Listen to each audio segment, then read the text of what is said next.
Action. How did you become interested in this field of work? Well, I'm the youngest of 7 children, and I have a lot of nieces and nephews, and my sister is a teacher.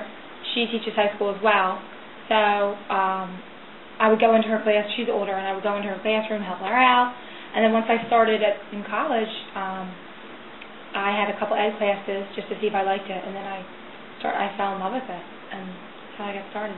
So I majored in psych special ed.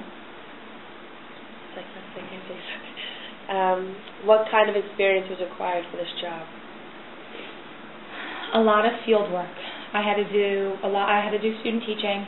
I also had to do a lot of field work. So I went out. I went to school in New York, so I had to visit a lot of different schools. I had to do a special ed field work placement, and then I had to do a regular ed placement. A lot of projects, group projects. What other experiences?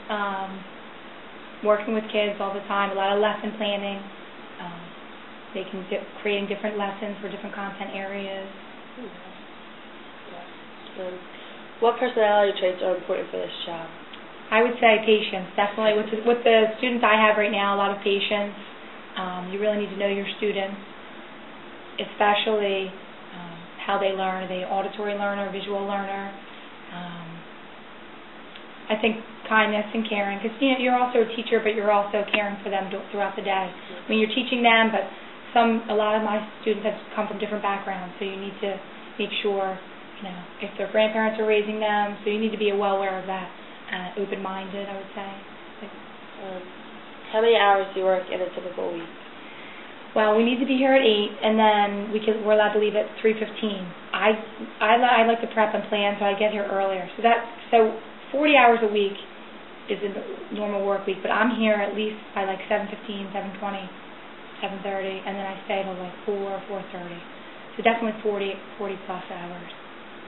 But it comes with the job. I mean, if you want to have good lesson plans, you need to prepare. So.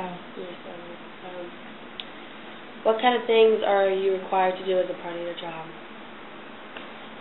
Well, with Overbrook, you need to sign up for extracurricular activities, at least 2 or 3. So I signed up for the swim team. I'm one of the coaches for the swimming team, prom committee, and Overbrook Idol, which I talked about earlier. So you need to be involved, and I love it. You know what I mean? Because I get to see the kids outside of the classroom room, and it's different. It's a different atmosphere when you're outside. You're swimming in the pool, or you're at the prom committee. So it's a nice way to see how the kids are outside of the classroom room. What do you like best about your job? A lot of stuff. What I like best about my job is being able to see progress through my students. So right now, a couple of my kids have been working for reading, for instance. When I'm able to work with them and then see them make progress after I've tested a pre-test and a post-test. When I'm able to see that they've made, even if it's a little gain, I mean, it's huge. I feel like I'm doing something. So I feel like that's the best satisfaction I can get out of and allowing my kids for new experiences. Like since one of my students is new last year, and she hasn't had a lot of experiences. She's only had a one-on-one, so this is new for her. And for her to be on the track team, I mean, it's so nice for her to have these experiences that she never had before. And I see her doing that, it brings me satisfaction. What advice would you give a student interested in this career? I would say you need to make sure that you like working with kids, even high schoolers. You have patience, and I would say a lot of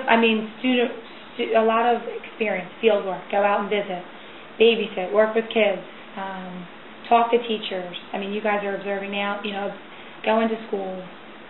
Maybe during the summer, get a summer job where you work with kids or work at a camp, just to see, if you like that atmosphere, if that's what you want to do for the rest of your life.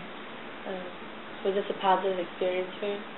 Absolutely, yeah. I mean, I'm learning from you guys. I'm learning what's new in high school.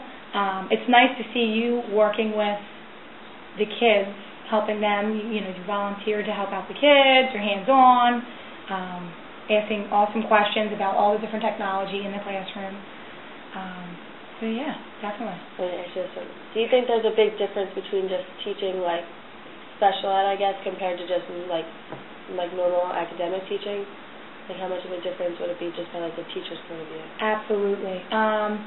Well, again, nowadays you're always going to have, even if I was in a regular ed classroom, I would have kids, who were maybe special ed or had a learning disability. Either they would get pooled or, mainstream.